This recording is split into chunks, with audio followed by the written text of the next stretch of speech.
রেলগাড়ির চাকা ঘোরে, জীবনের গতিপথ কি কম ঘোরে? প্রজাপতির মতো রঙিন স্বপ্ন দেখার বয়সে বাবা হারানোর মতো গাঢ় অন্ধকারের মুখোমুখি হয় এক কিশোর।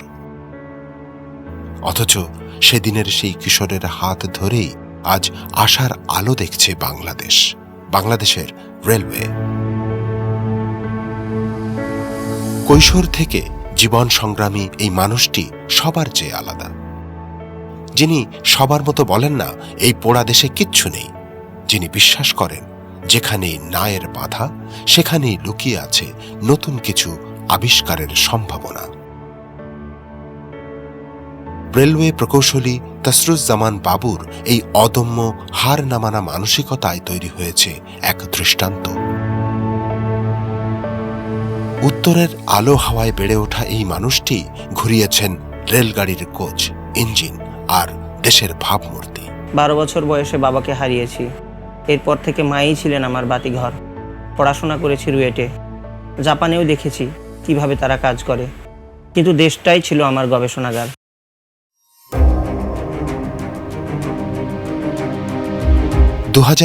সালে তসরুজ্জামান বাবু পশ্চিমাঞ্চল রেলওয়ের লালমনিরহাট বিভাগের ডিভিশনাল মেকানিক্যাল ইঞ্জিনিয়ার হিসেবে যোগ দেন।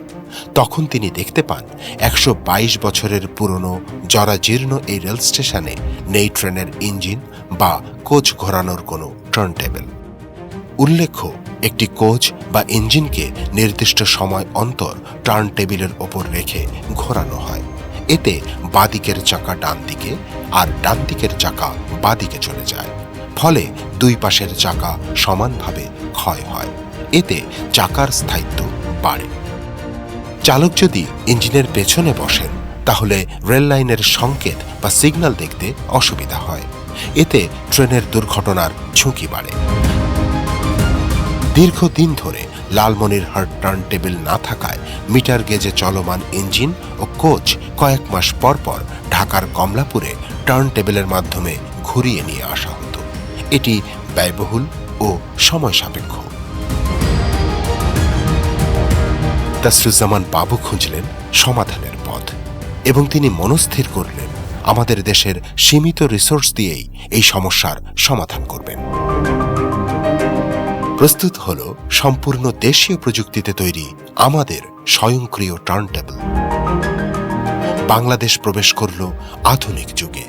এই টার্ন টেবিলে ট্রেনের দুই চাকা সমানভাবে ক্ষয় হয়, ড্রাইভার সিগন্যাল দেখতে পান, দুর্ঘটনা কমে আর খরচও অবিশ্বাস্য রকমের কম। এই আবিষ্কারই তাকে এনে দেয় যুক্তরাষ্ট্রভিত্তিক প্রতিষ্ঠান স্টেভি অ্যাওয়ার্ড ইনকর্পোরেশনের থেকে most innovative technology leader of the year ক্যাটাগরিতে সিলভার স্টেভি অ্যাওয়ার্ড 2025। একই ক্যাটাগরিতে সহবিজয়ী হিসেবে গুগল, অ্যামাজন সহ আরও কিছু খ্যাতনামা প্রতিষ্ঠানের উদ্ভাবকেরা আছেন। উদ্ভাবিত স্বয়ংক্রিয় টার্ন টেবিলকে স্টেভি অ্যাওয়ার্ড জুরি বোর্ডের সদস্যরা দক্ষিণ এশিয়ার প্রথম অটোমেটেড টার্ন টেবিল বলেও অভিহিত করেছেন। এই উদ্ভাবনের জন্য 2024 সালে বাংলাদেশ রেলপথ মন্ত্রণালয় থেকে তসরুজ্জামান বাবু শ্রেষ্ঠ উদ্ভাবকের স্বীকৃতি পান। এছাড়া জাতিসংঘের শিল্প উন্নয়ন সংস্থা UNIDOর স্বীকৃতি সনদ লাভ করেন। আমার এই উদ্ভাবনে উন্নয়নশীল দেশগুলোর জন্য একটি মেসেজ ছিল, তা হলো আমদানি নির্ভরতা কমিয়ে কিভাবে নিজস্ব প্রযুক্তিতে নিজস্ব সমস্যার সমাধান করা যায়। এটি জুরি বোর্ড অত্যন্ত পছন্দ করেছেন বলে আমাকে এই পুরস্কারে ভূষিত করেছেন।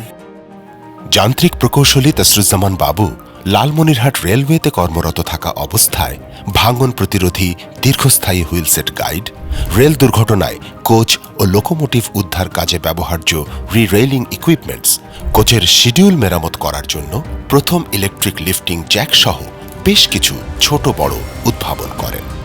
এই উদ্ভাবনগুলি সবই করেছেন তিনি দেশীয় প্রযুক্তিতে। বাংলাদেশকে নিজের আবিষ্কারের মাধ্যমে এগিয়ে নেওয়া এই তসরুজ্জামান বাবু আমাদের সকল বাধা পেরিয়ে এগিয়ে যাওয়ার প্রেরণা। এই তরুণ প্রকৌশলীদের অদম্য সাহসে সীমানা ছাড়িয়ে এগিয়ে যাচ্ছে বাংলাদেশ।